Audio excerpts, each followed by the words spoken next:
जय जगन्नाथ सांग माने my kitchen by Sumita channel को आपण मानक बहुत बहुत स्वागत।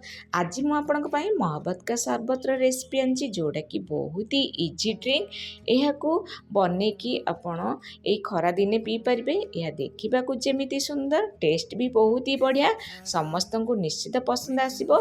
तो गेस्ट मानक दे पारे आपण भी पी पारे। तो ताले चलतु यार रेसिपी जाना पूर्व वीडियो को स्किप न करी लास्ट पर्यटन देखु जहाँफल आप रेसिपी बहुत भल भाव बुझीपारे। जदि भिडियोटी भल लगे निहाती लाइक करेंगे सांगसाथी रिलेटिव मानू सेयार करेंगे। जदि चैनल के पर्यटन सब्सक्राइब करना ताले सब्सक्राइब करदे और सब्सक्राइब बटन पाखे छोट बेल आइकन को प्रेस करदे जहाँद्वारा मोर सब नुआ वीडियो नोटिफिकेशन आपन पाखे सर्वप्रथमे पहुँच पार। तो ताहले चलतु यार रेसिपी जानिबा। सेथिपई मु गोटे तरभुज नहीं गोटा धोई देछि। यहाकू आपण देखिकी नेबे टिके येलो थिबो आ चारिपटे ग्रीन थिबो देखिकी नेबे। तो गोटा धोई सारा पर यह मझीरू आम 2 पीस करदबा। कर सारा पुणी आम माने ए पीस आ 2 पीस करदबा छोट छोट पीस कर सारा आम छुरी साहाय्य एमती छोट छोट करी काटिबा। तो एमती प्रथमे लंबा कट देदबा तापर एमती आम छोट छोट कट दबा जेमिति कि आमर तरभुजटी पीस पीस होगी सुविधा बाहरी जीव। तो देखंतु एबे आम छुरी साहाय्य कट कर देचे। एबे गोटे प्लेट रे यह बाहर करदबा आउ टिके आम छुरी साहाय्य कट लगेचे जेमिति कि आमर बड़ बड़ पीस थिबो सेटा छोट हो जिवो। एभली भाव में आम कौन करबा तरभुज को सब गुड़ाक छोट छोट पीस करके प्लेट रे काटिकी रखिबा। तो देखंतु एबे वर्तमान मु काटी देछि छोट छोट पीस करके तरभुज को।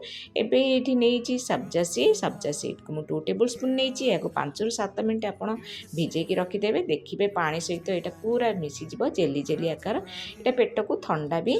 तो एबे आमे गोटे बाउल रे तरभुज को जो काटिकी रखिले ऐड करदबा और रूम टेम्परेचर रे गोटे ग्लास क्षीर एथरे देदबा।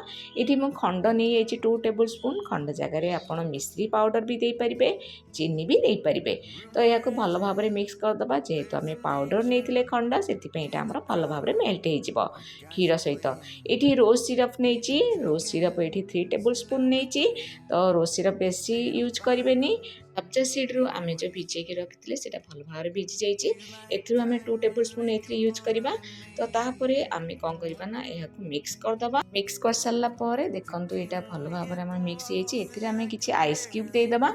तो आइस क्यूब जदि आप दवाई चाहूना ताहले आप फ्रिज रखिकी घंटाए पर यहाँ यूज करेंगे। तो आइस क्यूब जेहेतु खरा दिन आप पकेले बहुत ही बढ़िया ठंडा लगी है।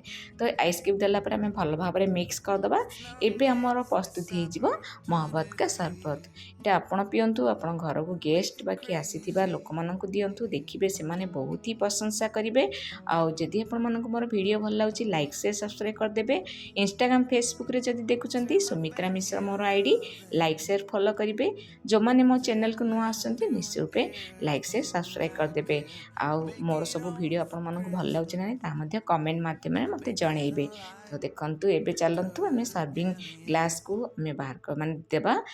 तो एबे देखंतु सर्विंग ग्लास रे मु रखी देछि। एथिरे गोटे टेबल स्पून दे देछि रोज सिरप आ गोटे टेबल स्पून दे देछि सीड।